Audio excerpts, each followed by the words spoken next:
जब नगीचे चुनाव आवत हैं, भात मांगो पुलाव पावत है। रफीक शादानी लिख गया और आपने पढ़ लिया, लेकिन यह पढ़ा लिखा बार बार सही साबित होता है। एमपी के विदिशा से आए इस वीडियो में भी। और हमें सब लोग आशीर्वाद भी करियो। तुम्हारी बहू खड़ी भई है गिलास पे। सेवा और सुरक्षा की सब व्यवस्थाएं होंगी और पढ़ाई की। वीडियो विदिशा के गुरारिया लश्करपुर का बताया जा रहा है। नेता जनता के चरणों में पड़े हैं। बताया जा रहा है कि महिला सरपंची का चुनाव लड़ रही हैं और उनके पति उनके साथ महिलाओं के पैर में पड़े हैं। चुनाव के बाद अच्छे दिन न आएंगे हमारे बिन टाइप्स वादे किए जा रहे हैं। इस वीडियो से हुई शो की शुरुआत। मेरा नाम आपको पता ही है। घर वाले आशीष कहते हैं, प्रोड्यूसर कहते हैं कि शो शूट कर लो वरना लेट हो जाएगा। बॉस आलसी कहते हैं, बीवी कहती है कि मोबाइल को कभी रख भी दिया करो, और आप लोग कहते हैं छोटा खली। सोशल मीडिया पर क्या बात चली वही बताने ले आया ये शो। जानते हैं सोशल लिस्ट में आज क्या है खास। ईडी ने पूछे राहुल से सवाल, सड़क से लेकर सोशल मीडिया तक बवाल। डीएम की वीआईपी गाय की सेवा में लगाए गए 7 डॉक्टर, फिर ये सब हुआ। फंड के चक्कर में बीजेपी सांसद ने कम कर लिया 15 किलो वजन, खबर हो गई वायरल। और पिक ऑफ द डे में दिखाएंगे इंटरनेट का दिल जीतने वाले चीतों नहीं बाघों का शानदार वीडियो। इसकी अलग कहानी है, वो अंत में बताएंगे। लेकिन इस सबसे पहले कुछ सुपाच्य खबरें।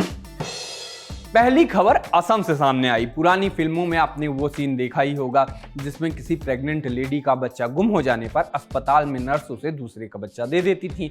बाद में फिल्म के अंत में जाके कहीं उसे उसके असली माता पिता मिलते थे। कई फिल्मों में ये थ्योरी खूब चलती थी। ये भले ही फिल्मी कहानी लगती हो, लेकिन असम में एकदम सच में हो गई।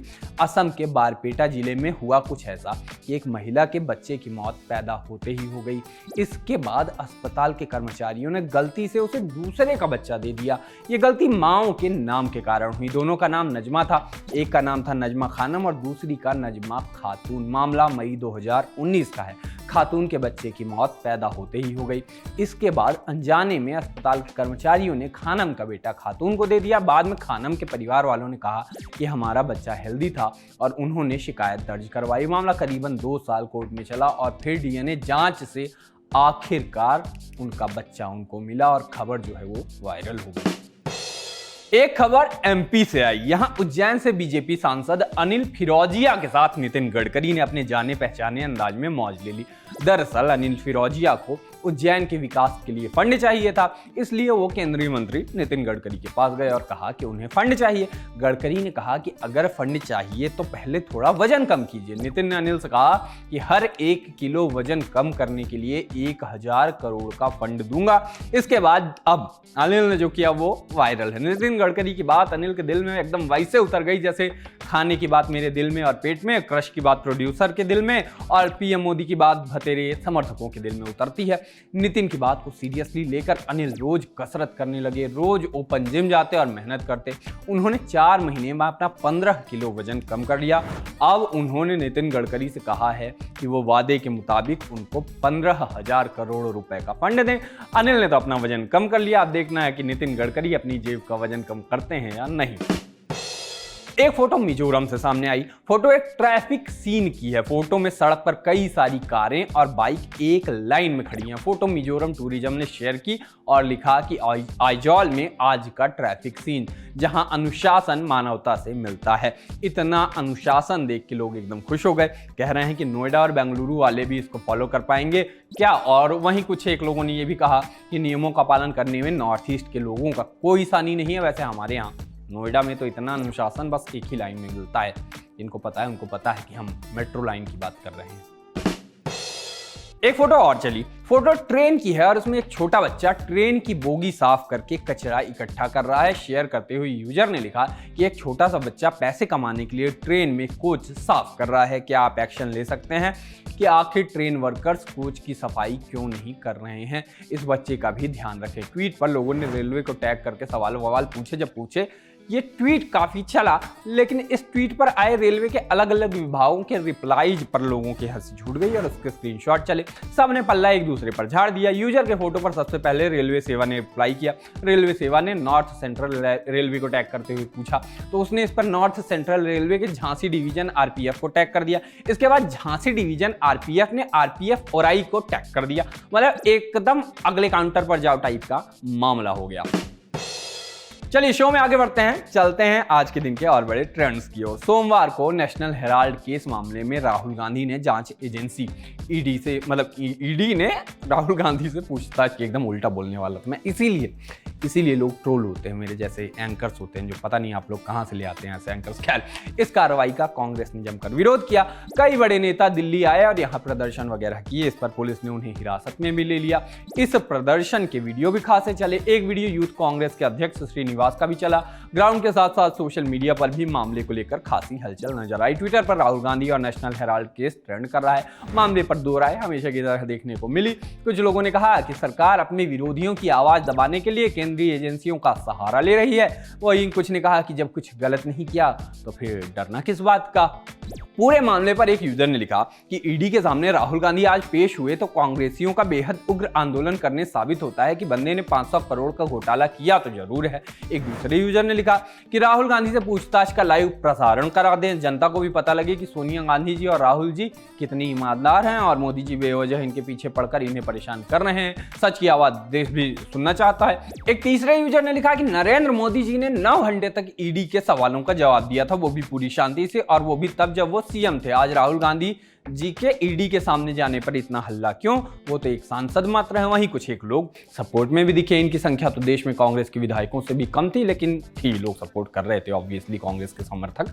राहुल और कांग्रेस का समर्थक करने वाले एक यूजर ने लिखा कि क्या सोचा था वो डर जाएगा, राहुल गांधी नाम है उसका, वो न डरेगा न झुकेगा। एक दूसरे ने लिखा कि राहुल गांधी को प्रवर्तन निदेशालय में पूछताछ के लिए बुलाकर नरेंद्र मोदी सरकार सिर्फ और सिर्फ राजनीतिक हमले का कार्य कर रही है। एक वो समय था जब अटल बिहारी वाजपेयी अस्वस्थ होते थे तो श्री राजीव गांधी उनके लिए सम्मानजनक व्यवस्था करके विदेश में उपचार का प्रबंध करते थे। कुल मिलाकर पूरे मामले में लोगों का अच्छा खासा माल मसाला मिला और वही सब बातें चली। राहुल गांधी जी के मामले में बस ये बात अच्छी है कि उनके समर्थन में हौसला मत टूटने देना इस महामानव का जैसे पोस्ट और पोस्टर देखने को नहीं मिलते। एक्स बीजेपी नेता नूपुर शर्मा के पैगंबर मोहम्मद पर दिए गए बयान पर बवाल थमने का नाम नहीं ले रहा है। बीते शुक्रवार देश के कई शहरों में विरोध में प्रदर्शन हुए, कई जगह हिंसक हो गए। इसी कड़ी में प्रयागराज में भी जमकर बवाल हुआ और वहां तोड़फोड़ हुई। कई पुलिस वाले भी घायल हुए। इसके बाद कथित तौर पर हिंसा के मास्टरमाइंड जावेद मोहम्मद के घर को बुलडोजर से ढहा दिया गया। कार्रवाई प्रयागराज विकास प्राधिकरण ने की थी और कहा कि यह कार्रवाई अवैध अतिक्रमण को लेकर की गई है, इसका संबंध हिंसा से नहीं है। हालांकि लोगों ने दोनों कार्रवाइयों को जोड़ दिया और कहा कि यूपी सरकार ही न्यायपालिका बन गई है, सरकार कानून अपने हाथ में लेकर बदले की भावना से कार्रवाई कर रही है। इसी बीच जावेद मोहम्मद के पुराने फेसबुक पोस्ट वायरल हो रहे हैं जिनमें वो समुदाय के लोगों से हिंसा न करने के लिए कह रहे हैं। एक पोस्ट में जावेद ने लिखा कि बेवजह कोई भी सड़क पर इकट्ठा ना हो जिससे पूरी मिल्लत को नुकसान उठाना पड़े। एक दूसरे पोस्ट में उन्होंने लिखा कि अमन पसंद शहरियों, सामाजिक लोगों, ईमान मस्जिद मुतावल्लियों से अपील है कि वो आगे आएं और इलाहाबाद में शांति कायम करवाएं। पुराने पोस्ट शेयर करके लोग कह रहे हैं कि किस एंगल से ये भाषा किसी हिंसा के अपराधी की लग रही है। ऐसे ही एक्टिविस्ट योगेंद्र यादव ने लिखा कि इलाहाबाद के जिन जावेद मोहम्मद को दंगाई बताकर उनका घर तोड़ दिया गया, उनकी शुक्रवार सुबह 11:12 और 11:28 की यह दोनों फेसबुक पोस्ट पढ़ लीजिए। आपको यह दंगाइयों की भाषा लगती है क्या? लोग कुल मिला के जावेद के सपोर्ट में भी उतर आए हैं और विरोध में तमाम बातें तो चल ही रही हैं।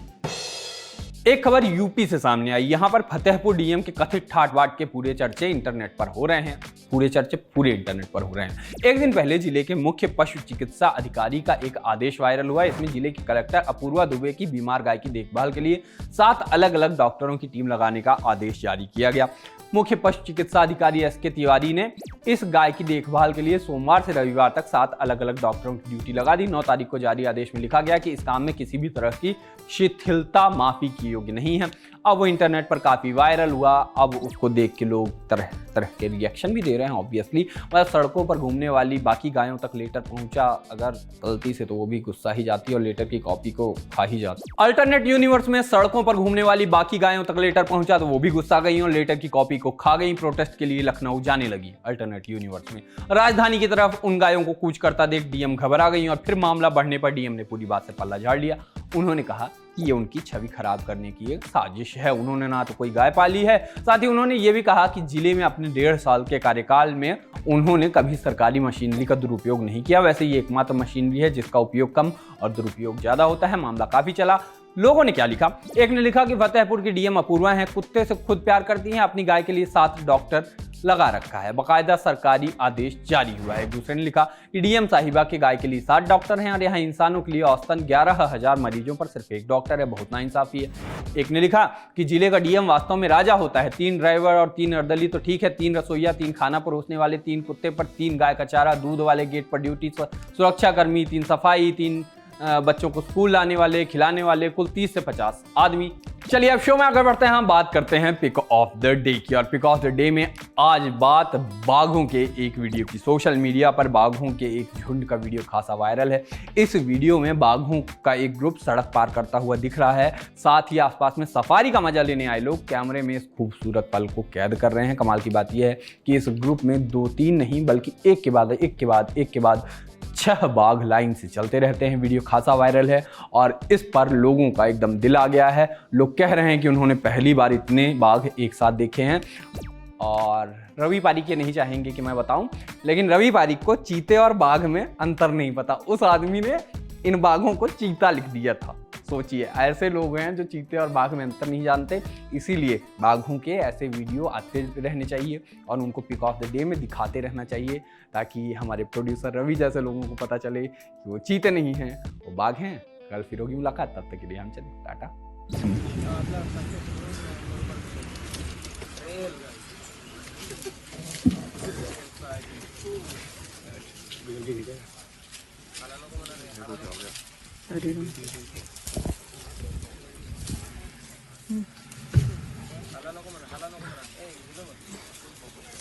Dilo mantap.